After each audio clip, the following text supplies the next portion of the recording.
Bonjour et bienvenue dans le bonus numéro 6 d'Emotion Side Story, un bonus consacré à un cinéaste tourmenté, un génie des couleurs et que l'on appelle le maître du mélodrame flamboyant.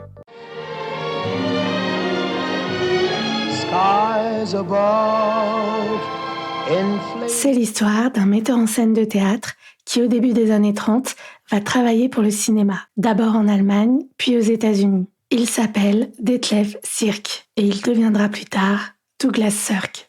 I'll have you. Marriage or no marriage. Douglas Sirk, l'arc-en-ciel noir. Comme bon nombre de cinéastes américains de l'âge d'or hollywoodien, Douglas Sirk est allemand. Allemand aux origines danoises. Avec l'arrivée des nazis au pouvoir en 1933, beaucoup de cinéastes européens ont émigré à Hollywood, comme Fritz Lang ou les Autrichiens Billy Wilder et Otto Preminger. Douglas Sirk est un cas différent. Bien qu'il n'ait aucune sympathie nazie, il a continué à travailler pour l'UFA, le puissant studio allemand, jusqu'en 1937, en partie parce qu'il disposait d'une certaine liberté de création. Mais évidemment, cela ne va pas durer.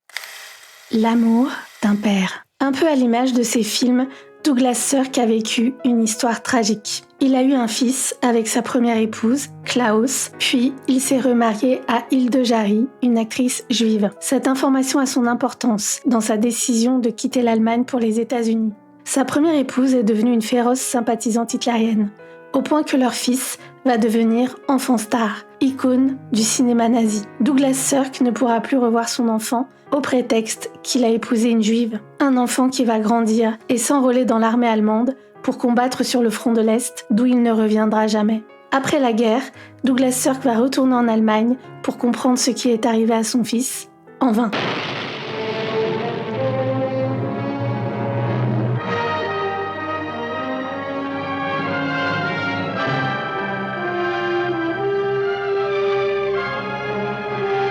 Cette perte tragique, peut-être aussi cette immense culpabilité, vont hanter la vie de Douglas Sirk et vont évidemment imprégner ses films, notamment un des plus beaux films du monde pour moi, Le temps d'aimer et Le temps de mourir. Un film qui se déroule en Allemagne à la fin de la Seconde Guerre mondiale, au moment où le régime nazi est sur le point de s'effondrer. On suit des personnages allemands ordinaires qui tentent de vivre et d'aimer, malgré la guerre, la souffrance et la mort. Et c'est déchirant de beauté. Douglas Sirk qui a mis beaucoup de lui-même. Un film qui fait pleurer de bonnes larmes. Qu'est-ce qui rend Douglas Sirk unique ? On ne peut pas parler des émotions que procure le cinéma sans mentionner Douglas Sirk, le cinéaste qui a su dépeindre admirablement l'humanité de personnages qui se débattent face à l'adversité. Le tout sans mièvrerie, sans rechercher les lames faciles et bon marché, ce qui nous amène à la marque de fabrique de Douglas Sirk. On le désigne souvent comme le maître hollywoodien du mélodrame flamboyant. Mais qu'est-ce que ça veut dire exactement ?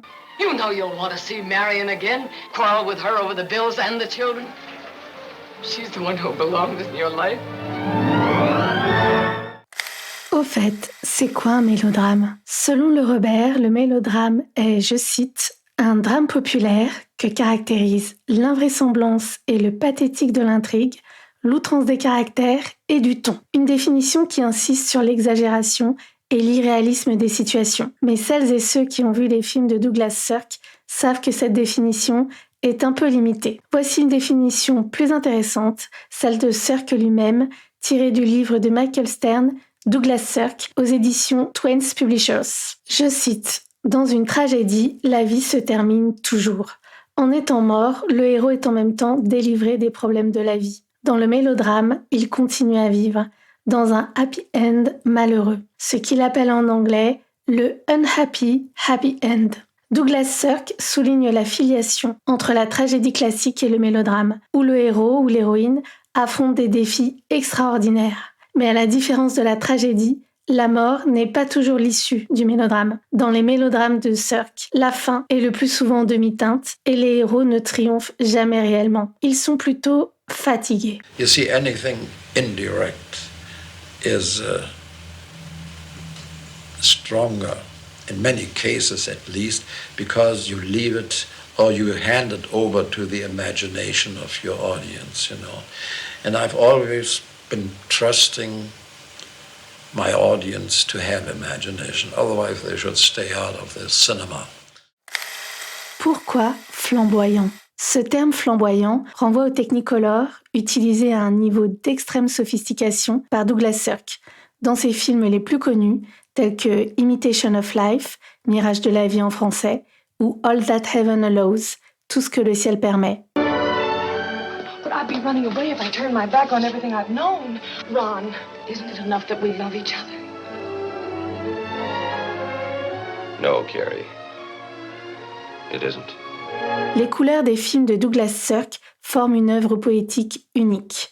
Chaque détail, chaque plan, des tonalités générales aux costumes sont le fruit d'un immense travail technique et de réflexion symbolique. Sirk est un génie des couleurs qui a su tirer le meilleur parti de la palette offerte par le Technicolor, dispositif lourd et coûteux à l'époque. Il sait choisir les lumières, reflétant les émotions de ses personnages, comme la coloration arc-en-ciel dans All That Heaven Allows, qui symbolise le dilemme de l'héroïne. Ce cinéma vibrant et coloré, débordant de lutte et de sentiments, pourrait sembler trop flashy pour être profond. Pourtant, il s'agit en réalité d'une œuvre d'art qui utilise tout l'artifice des images pour servir la vérité du film et des personnages. Le reflet ou l'imitation de la vie. Dans les films de Douglas Sirk, la fenêtre est un instrument d'observation, mais aussi de réflexion. Elle permet de faire un retour sur soi. Les miroirs, qui véhiculent aussi le reflet, sont aussi très présents dans l'œuvre de Sirk. Ils renvoient à la vanité, mais ils transmettent aussi des signes à décoder pour le spectateur sur les sentiments des personnages. Comme par exemple cette scène si triste et si belle dans Imitation of Life, où la fille d'Annie décide d'abandonner sa mère pour pouvoir vivre une vie sans racisme. I'm white. White. White! Ou encore, dans All That Heaven Allows, Tout ce que le ciel permet, la séquence où Carrie observe son reflet sur le téléviseur et contemple en même temps le vide de son existence. Personne, aussi bien que Douglas Sirk, n'a exploité la symbolique de la fenêtre, un outil qui filtre la lumière, mais aussi la psyché des personnages. Les films de Sirk nous rappellent que la réflexion a deux sens qui se rejoignent, le retour de la lumière et le retour sur soi-même. Un cinéaste tourmenté. Un autre cinéaste allemand a bien défini le style de Douglas Sirk. Il s'appelle Rainer Werner Fassbinder. Je cite, « Sirk a dit « Le cinéma, c'est du sang, des larmes, de la violence, c'est la haine, la mort et l'amour. » Douglas Sirk nous offre un festin visuel, fait de couleurs et de compositions de plans éblouissantes. Mais ce qu'il nous raconte, c'est la mélancolie de la vie qui laisse le plus souvent un goût doux amer. Merci de m'avoir écouté. Si vous avez aimé, n'hésitez pas à vous abonner et à partager autour de vous. Si vous avez des idées de films que vous aimeriez que l'on aborde, dites-le moi en commentaire. D'ici là, n'oubliez pas de plonger dans le bain des émotions et du cinéma.